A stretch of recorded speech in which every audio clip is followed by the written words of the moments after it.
بسم الله الرحمن الرحيم. ياسين والقرآن الحكيم إنك لمن المرسلين على صراط مستقيم تنزيل العزيز الرحيم لتنذر قوما ما أنذر آباؤهم فهم غافلون لقد حق القول على أكثرهم فهم لا يؤمنون إنا جعلنا في أعناقهم أغلالا فهي إلى الأذقان فهم مقمحون وجعلنا من بين أيديهم سدا ومن خلفهم سدا فأغشيناهم فهم لا يبصرون وسواء عليهم أأنذرتهم أم لم تنذرهم لا يؤمنون إنما تنذر من اتبع الذكر وخشي الرحمن بالغيب فبشره بمغفرة وأجر كريم إنا نحن نحيي الموتى ونكتب ما قدموا وآثارهم وكل شيء أحصيناه في إمام مبين واضرب لهم مثلا أصحاب القرية إذ جاءها المرسلون إذ أرسلنا إليهم اثنين فكذبوهما فعززنا بثالث فقالوا إنا إليكم مرسلون قالوا ما أنتم إلا بشر مثلنا وما أنزل الرحمن من شيء إن أنتم إلا تكذبون قالوا ربنا يعلم إنا إليكم لمرسلون وما علينا إلا البلاغ المبين قالوا إنا تطيرنا بكم لئن لم تنتهوا لنرجمنكم وليمسنكم منا عذاب أليم قالوا طائركم معكم أئن ذكرتم بل أنتم قوم مسرفون وجاء من أقصى المدينة رجل يسعى قال يا قوم اتبعوا المرسلين اتبعوا من لا يسألكم أجرا وهم مهتدون وما لي لا أعبد الذي فطرني وإليه ترجعون أأتخذ من دونه آلهة إن يردني الرحمن بضر لا تغن عني شفاعتهم شيئا ولا ينقذون إني إذا لفي ضلال مبين إني آمنت بربكم فاسمعون قيل ادخل الجنة قال يا ليت قومي يعلمون بما غفر لي ربي وجعلني من المكرمين وما أنزلنا على قومه من بعده من جند من السماء وما كنا منزلين إن كانت إلا صيحة واحدة فإذا هم خامدون يا حسرة على العباد ما يأتيهم من رسول إلا كانوا به يستهزئون ألم يروا كم أهلكنا قبلهم من القرون أنهم إليهم لا يرجعون وإن كل لما جميع لدينا محضرون وآية لهم الأرض الميتة أحييناها وأخرجنا منها حبا فمنه يأكلون وجعلنا فيها جنات من نخيل وأعناب وفجرنا فيها من العيون ليأكلوا من ثمره وما عملته أيديهم أفلا يشكرون سبحان الذي خلق الأزواج كلها مما تنبت الأرض ومن أنفسهم ومما لا يعلمون وآية لهم الليل نسلخ منه النهار فإذا هم مظلمون والشمس تجري لمستقر لها ذلك تقدير العزيز العليم والقمر قدرناه منازل حتى عاد كالعرجون القديم لا الشمس ينبغي لها أن تدرك القمر ولا الليل سابق النهار وكل في فلك يسبحون وآية لهم أنا حملنا ذريتهم في الفلك المشحون وخلقنا لهم من مثله ما يركبون وإن نشأ نغرقهم فلا صريخ لهم ولا هم ينقذون إلا رحمة منا ومتاعا إلى حين وإذا قيل لهم اتقوا ما بين أيديكم وما خلفكم لعلكم ترحمون وما تأتيهم من آية من آيات ربهم إلا كانوا عنها معرضين وإذا قيل لهم أنفقوا مما رزقكم الله قال الذين كفروا للذين آمنوا أنطعم من لو يشاء الله أطعمه إن أنتم إلا في ضلال مبين ويقولون متى هذا الوعد إن كنتم صادقين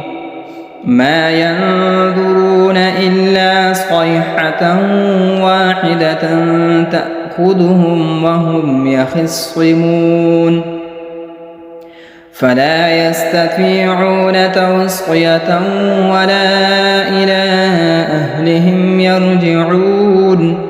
ونفخ في الصور فإذا هم من الأجداث إلى ربهم ينسلون قالوا يا ويلنا من بعثنا من مرقدنا هذا ما وعد الرحمن وصدق المرسلون إن كانت إلا صيحة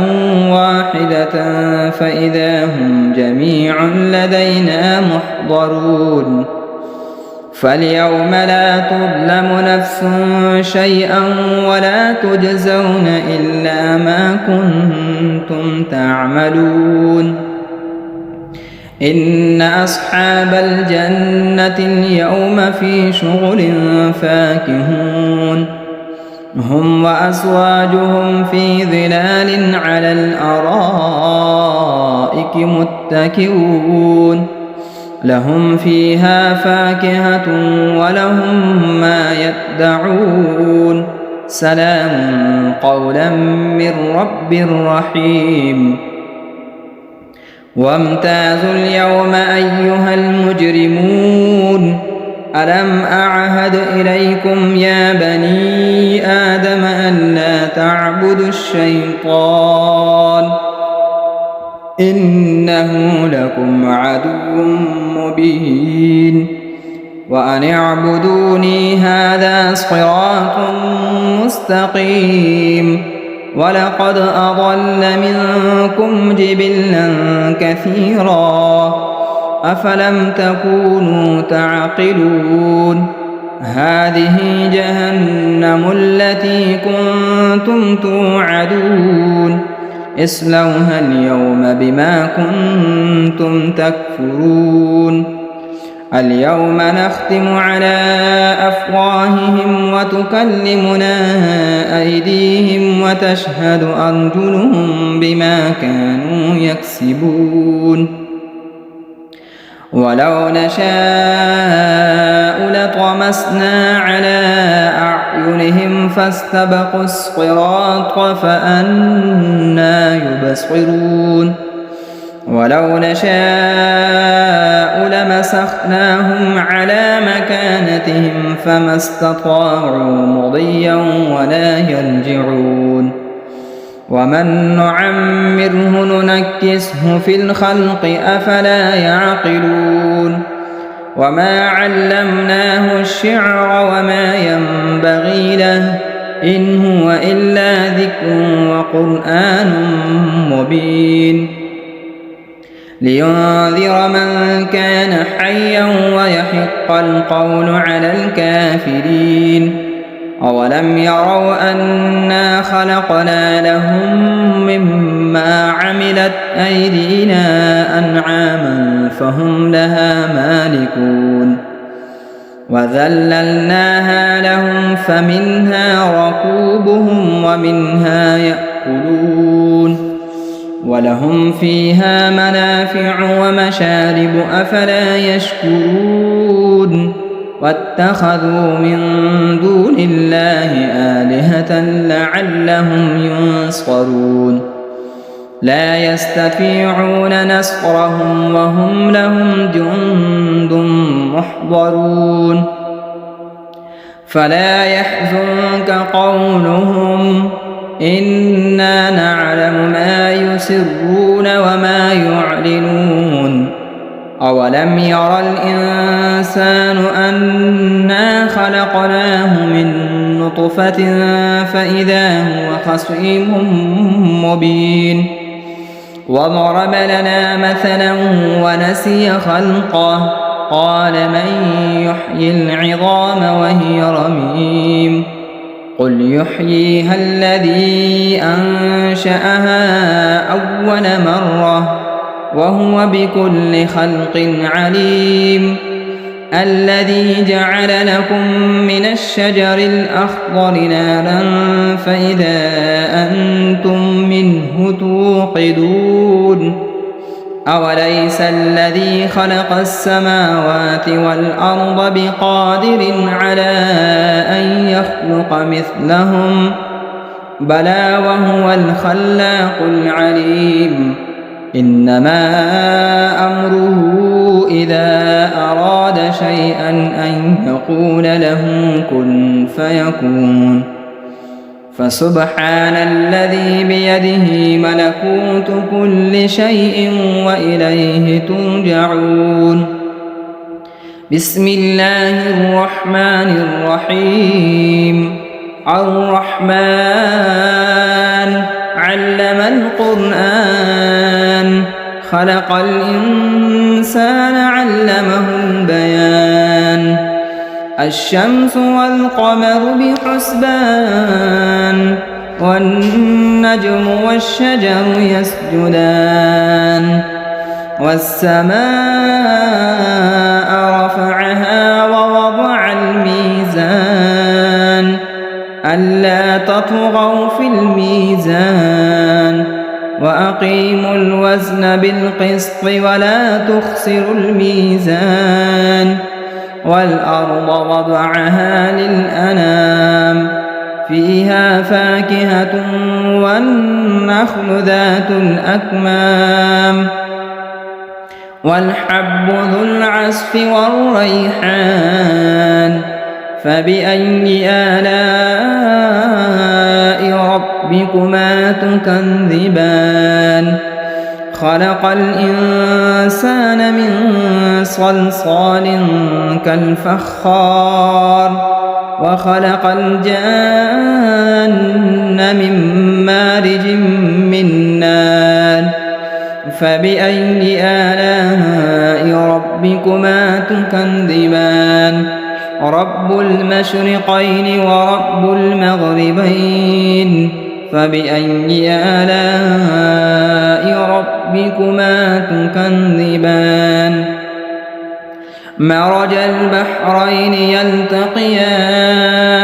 بينهما برزخ لا يبغيان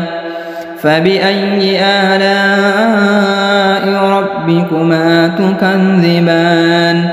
يخرج منهما اللؤلؤ والمرجان فبأي آلاء ربكما تكذبان وله الجوار المنشآت في البحر كالأعلام فبأي آلاء ربكما تكذبان كل من عليها فان ويبقى وجه ربك ذو الجلال والإكرام فبأي آلاء ربكما تكذبان يسأله من في السماوات والأرض كل يوم هو في شأن فبأي آلاء ربكما تكذبان سنفرغ لكم أيها الثقلان فبأي آلاء ربكما تكذبان يا معشر الجن والإنس إن استطعتم أن تنفذوا من أقطار السماوات والأرض فانفذوا لا تنفذون إلا بسلطان فبأي آلاء ربكما تكذبان يرسل عليكما شؤاد من نار ونحاس فلا تنتصران فبأي آلاء ربكما تكذبان فإذا انشقت السماء فكانت وردة كالدهان فبأي آلاء ربكما تكذبان فيومئذ لا يسأل عن ذنبه إنس ولا جان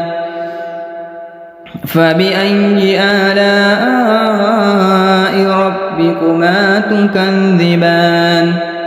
يعرف المجرمون بسيماهم فيؤخذ بالنواصي والأقدام فبأي آلاء ربكما تكذبان هذه جهنم التي يكذب بها المجرمون يطوفون بينها وبين حميم آن فبأي آلاء ربكما تكذبان ولمن خاف مقام ربه جنتان فبأي آلاء ربكما تكذبان ذواتا أفنان فبأي آلاء ربكما تكذبان فيهما عينان تجريان فبأي آلاء ربكما تكذبان فيهما من كل فاكهة زوجان فبأي آلاء ربكما تكذبان متكئين على فرش بطائنها من استبرق وجنى الجنتين دان فبأي آلاء ربكما تكذبان فيهن قاصرات الطرف لم يطمثهن إنس قبلهم ولا جان فبأي آلاء ربكما تكذبان كأنهن الياقوت والمرجان فبأي آلاء ربكما تكذبان هل جزاء الإحسان إلا الإحسان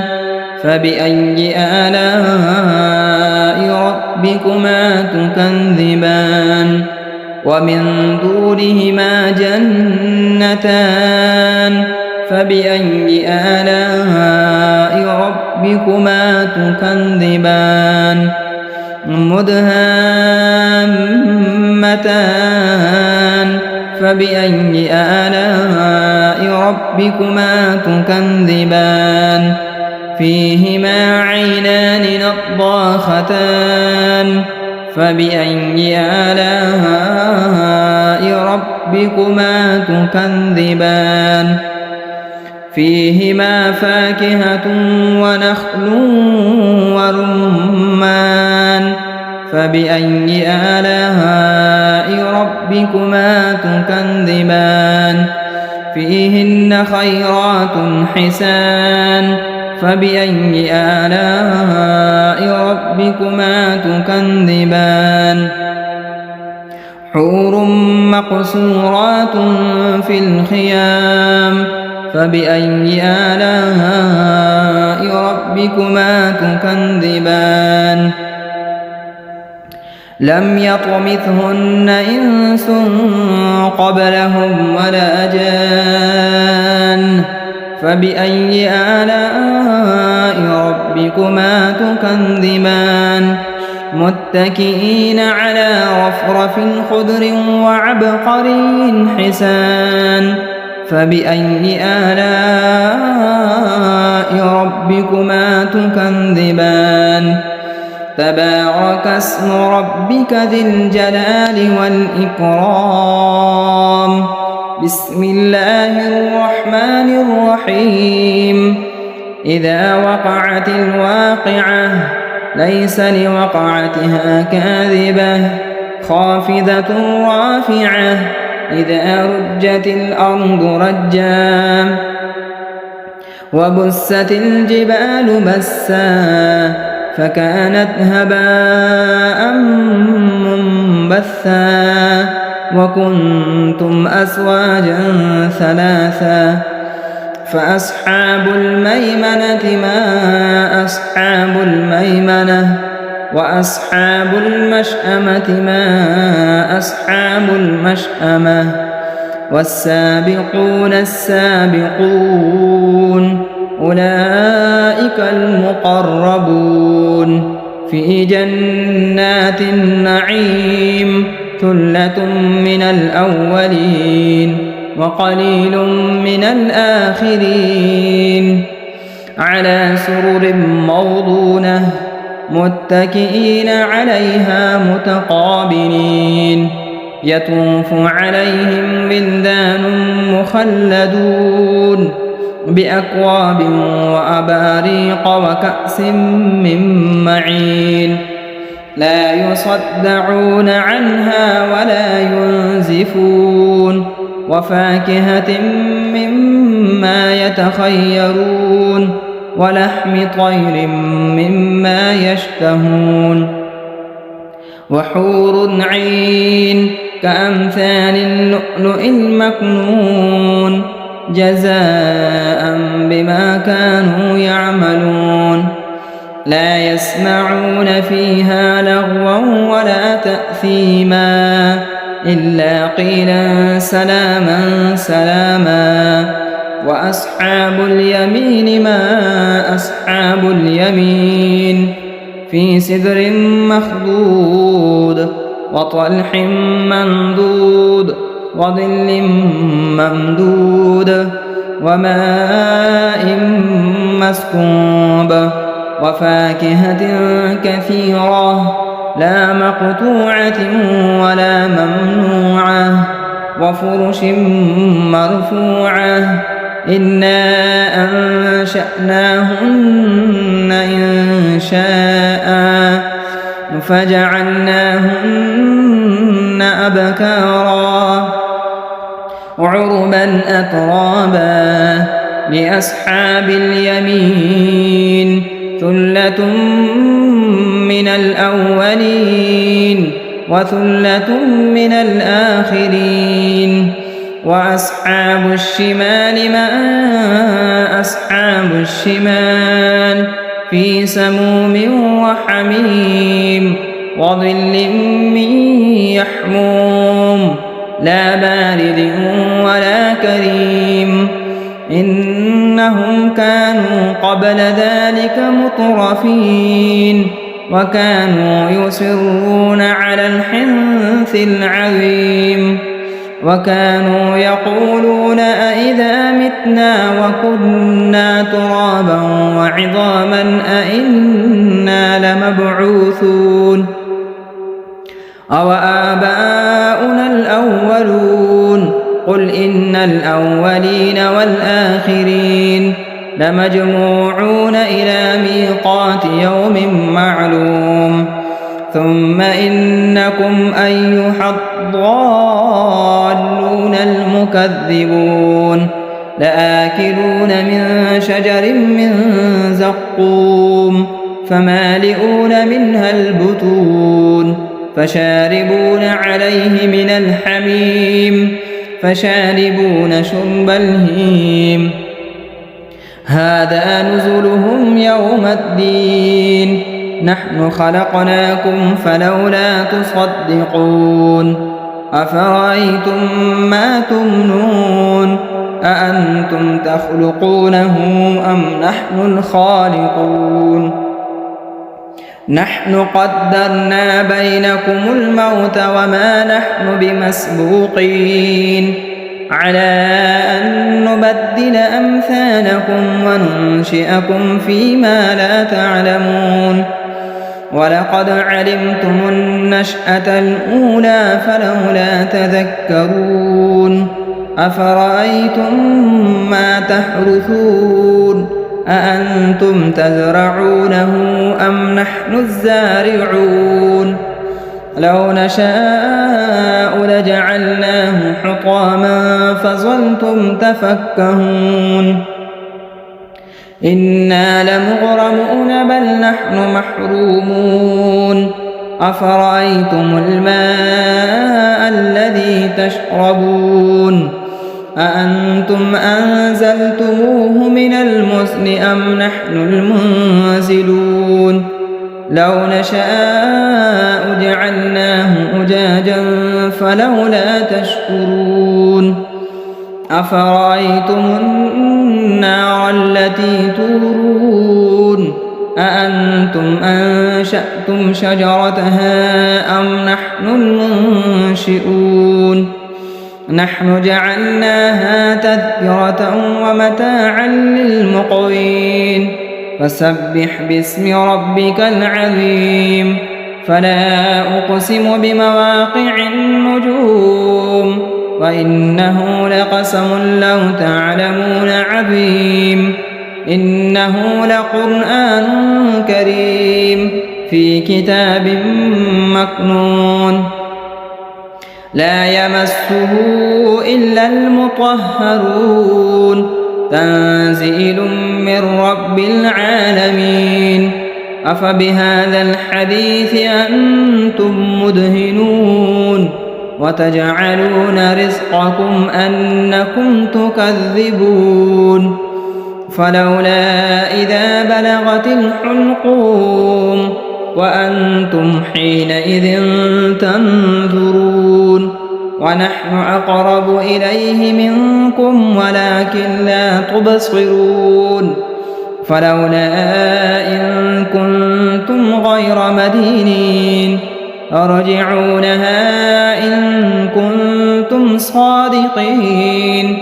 فأما إن كان من المقربين فروح وريحان وجنة نعيم وأما إن كان من أصحاب اليمين فسلام لك من أصحاب اليمين وأما إن كان من المكذبين الضالين فنزل من حميم وتصلية جحيم إن هذا لهو حق اليقين فسبح باسم ربك العظيم بسم الله الرحمن الرحيم تبارك الذي بيده الملك وهو على كل شيء قدير الذي خلق الموت والحياة ليبلوكم أيكم أحسن عملا وهو العزيز الغفور الذي خلق 7 سماوات طباقا ما ترى في خلق الرحمن من تفاوت فارجع البصر هل ترى من فتور ثم ارجع البصر كرتين ينقلب إليك البصر خاسئا وهو حسير ولقد زينا السماء الدنيا بمصابيح وجعلناها رجوما للشياطين وأعتدنا لهم عذاب السعير وللذين كفروا بربهم عذاب جهنم وبئس المصير إذا ألقوا فيها سمعوا لها شهيقا وهي تفور تكاد تميز من الغيظ كلما ألقي فيها فوج سألهم خزنتها ألم يأتكم نذير قالوا بلى قد جاءنا نذير فكذبنا وقلنا ما نزل الله من شيء إن أنتم إلا في ضلال كبير وقالوا لو كنا نسمع أو نعقل ما كنا في أصحاب السعير فاعترفوا بذنبهم فسحقا لأصحاب السعير إن الذين يخشون ربهم بالغيب لهم مغفرة وأجر كبير وأسروا قولكم أو اجهروا به إنه عليم بذات الصدور ألا يعلم من خلق وهو اللطيف الخبير هو الذي جعل لكم الأرض ذلولا فامشوا في مناكبها وكلوا من رزقه وإليه النشور أأمنتم من في السماء أن يخسف بكم الأرض فإذا هي تمور أم أمنتم من في السماء أن يرسل عليكم حاصبا فستعلمون كيف نذير ولقد كذب الذين من قبلهم فكيف كان نكير أولم يروا إلى الطير فوقهم صافات ويقبض ما يمسكهن إلا الرحمن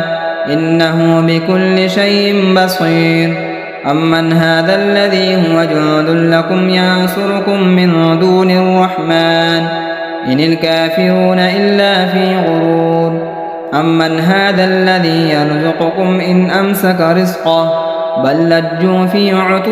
ونفور أفمن يمشي مكبا على وجهه أهدى أمن يمشي سويا على صراط مستقيم قل هو الذي أنشأكم وجعل لكم السمع والأبصار والأفئدة قليلا ما تشكرون قل هو الذي ذرأكم في الأرض وإليه تحشرون ويقولون متى هذا الوعد إن كنتم صادقين قل إنما العلم عند الله